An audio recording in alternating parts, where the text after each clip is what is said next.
The very first video that I'm going to show you, or the very first free motion foot trick, is, you know, when you see sometimes a strap on a bag, it'll have a box with an X stitched in it to make it really extra secure. And that is all straight lines, so you can do it with a straight stitch foot, but it would involve turning your project around a lot of times, and sometimes that's fine, and sometimes that's tricky to do. So especially if you're repairing one in an already made thing, like if you're making a purse from scratch, sometimes you can do that earlier when it's not so bulky, but in a pinch this can be really a handy way to do it because you don't have to turn it around at all. So I'm trying to keep my fingers out of the way. I've actually had to do this video a couple times because I keep getting my fingers in the way. All right, let's try again here. Make a square. It's harder to hold it with my fingers out of the way. It's not how I normally hold it, but you see. So I'm around that a couple times, and then diagonally.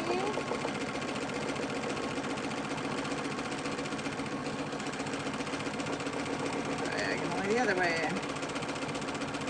So you can go over it as many times as you think you need to, but that's just a way to make a tricky shape like that without ever having to turn your project around at all. So it's probably not the way I would do it all the time. If, you know, if I could do it with a straight stitch foot, it would look a little bit neater.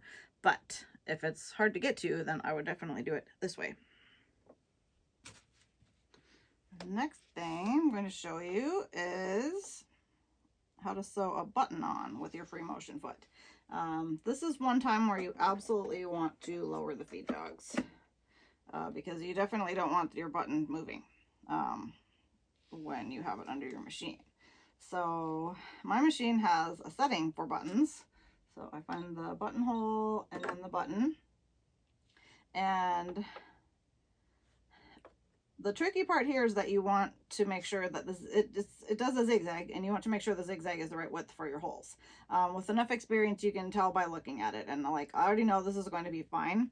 This button has pretty large holes that go almost all the way to the edge of the foot. So if I had it at the very widest, it would be fine, and if I had it, they're fairly good sized holes, so there's not much gap in the middle. So if I had it quite a bit narrower, it would probably still be fine. So the default on here is 4 millimeters, and my machine goes to 5 millimeters, well, right now.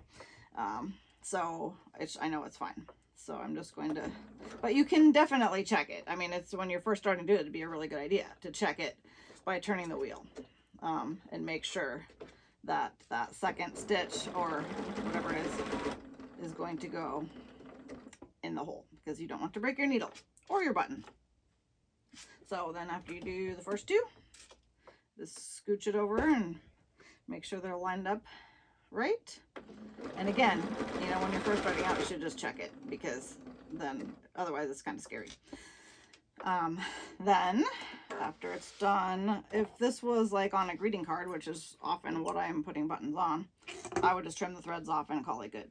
If it was on a piece of clothing, I would thread these onto a needle and stick them down through one of the holes and then tie a knot on the back so that it was nice and strong. But that's really nifty. They do make a foot for this purpose, and you know, you should get one. But of course I don't do things the conventional way.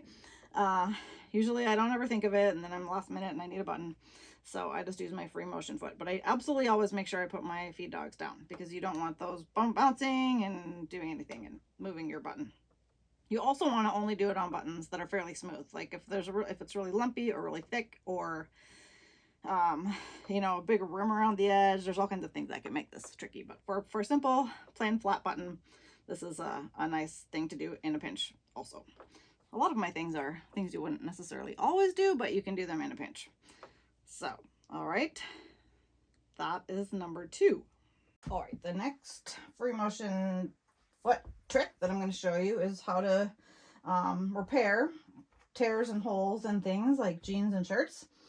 And do you know, I could not find in my entire house something that needed fixing. Not because I stay on top of it, I don't know. I think it's because my husband just got rid of a bunch of stuff for like the first time in 40 years. So I'm just going to show you on muslin here. I'm sure you've seen a shirt or something with a tear like that. Happens all the time. And an actual hole. But this works for, you know, worn knees on jeans, or whatever. So first I'm going to make myself a couple patches, and I'm going to do that so that these can cool. Oh, here's a little trick. I did it ahead so I would remember to show you. When you're using fusible web, if you can, snip into it before you put it on whatever you're putting it on, then you'll have an easy place to start it to get it off. So that is a super handy trick. Where did my little patch go? I had one. Well, I'll just make one on the side here.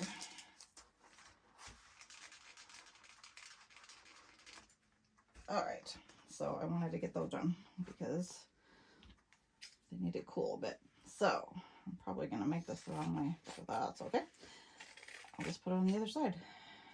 I make sure that I trim to where I'm cutting into the paper, because then the patch goes all the way to the edge of my fabric. So that'll work. A little bit overkill. Still overkill, but that's okay. And this one I'll do while I'm at it. Just trimming the excess fabric. I have scissors that are kind of dedicated to fabric and paper. All right, so then, oh, I don't even need the pin because I left that, maybe I cut it off. Okay, so much for that brilliant idea. Need a pin after all. Well, if you forget, which I always do anyway, pin will get it started. You can go all the way to the edge, but sometimes that shreds your fabric, so sometimes don't. Okay. So, got my little patch here. And you want to use similar weight or lighter of what you are working on. You're obviously not going to put denim on something thin like this. And iron that on. And it already looks much better. You can trim off those threads. I don't actually mind a few of them if they're not sticking out all over, because they add a little bit of extra strength in there. All right, then this one I'm going to put over the hole, but this time I'm using a pressing sheet because, let's see if my little slit survived. It did. Because otherwise I would iron in the middle of this right to my ironing board, right? So these pressing sheets are super nifty for lots of different things. I'm going to press that right over my hole. And then I will take these to the sewing machine. Oh, that'll have to, once that cools, it peels right off. If you had a really big hole, you might want to trim a hole in your patch, in your fusible web, before you put it on your patch, so that you don't have all this glue. This is kind of pushing it. If it's a really small hole, I end up usually stitching over it anyway, so it doesn't really matter. This one I probably should have trimmed it out, but it's okay. So now I'm going to take you to the sewing machine and show you what to do next. All right, these are our patches that we prepped. So I'm going to put this back on normal straight stitch. And it doesn't really matter if my feed dogs are up or not at this point. Some machines are fussy about it when you're doing free motion. I have found Berninas to not really care. So, and some people put their stitch length to 0 because then the feed dogs will bounce up and down, but they won't actually push anything forward. I don't even do that. They just don't seem to get in my way, and it's just one less thing to change. So, so I don't usually mess with it. But they're already down now, so I'll just leave them down. So if with a tear that was just a slit like this, another option is to use the broken zigzag. So, and you can do that with the free motion foot also. So I'll do that first. Only we're not doing it. Why are we not doing it? Because I picked the wrong one, that's why. Here we go. Because I have free motion, I can go as wide as I want. Like, I could just stay in a straight line and it will do a zigzag. But I can also go back and forth and it will go a little bit wider. And of course I'm using contrasting threads so that you can see it, but you would use matching. So that's one option, and you can do this with a straight stitch foot as well. You just can't go from side to side like that, you just go in a straight line. But that works really well for a thin slit like that. I would probably still go over it maybe even 3 times. If I was just using a straight stitch foot, I would do one down the middle and then maybe one on each side to make sure that patch was held on really well by something other than just the frayed fabric in the middle. So, but this way I can kind of go back and forth. Or you can set it to straight stitch, and then you can go in either direction. You can just go on straight lines and go across, or you can go the other way. Makes a little more sense to go this way across your hole. Now my hole's going the other way, so I'll just switch and go the other way. This would be a huge pain to do with a straight stitch. You can do it though. You just have to go back and forth and back and forth. And you have to actually turn your project when you get to the corner. And in this case I don't. I can just start sewing in the opposite direction. If you're using matching thread, this can blend in really well. The more you add, the stiffer it gets. So you want to do, you know, as little as possible and not have it get super stiff. And of course use matching thread. But now our little Frankenstein patch is good to go for another whatever, however long. All right, and then let's do the one with the actual hole. It's the same thing. We just have to kind of make sure that the edges are covered. So, you know, while you can do either of these with a straight stitch foot also, just a little bit more limited, the main thing is if you are like on a knee on a pair of jeans, once you slide that onto your machine, you can't turn it around, you know, you can't. So you would have to like smush it all up, and it would just be much harder to get at if you had to physically turn it around. So with the free motion foot, you can slide your jeans leg on there and go this way and not ever have to, you know, turn that leg around. So that's the main advantage to this. All right, so if it's on something flat like this, then sometimes the straight stitch foot would be better.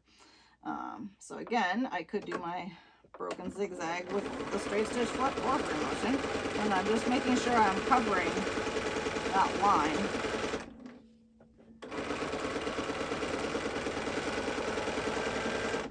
Or I can switch to straight stitch and just go back and forth across it.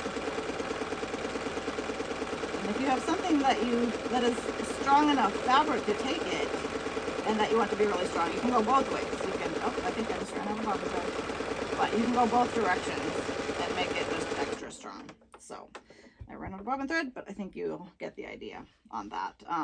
And again, I, you know, probably put too much glue. I probably should have cut a hole in my fusible web before I put it on my patch, because you don't need all that glue in the middle. If it's a smaller hole, I kind of cover the whole thing anyway. So that is darning and patching holes in clothing with the free motion foot. Okay, we're up to number 4 already, and this is sewing on a patch.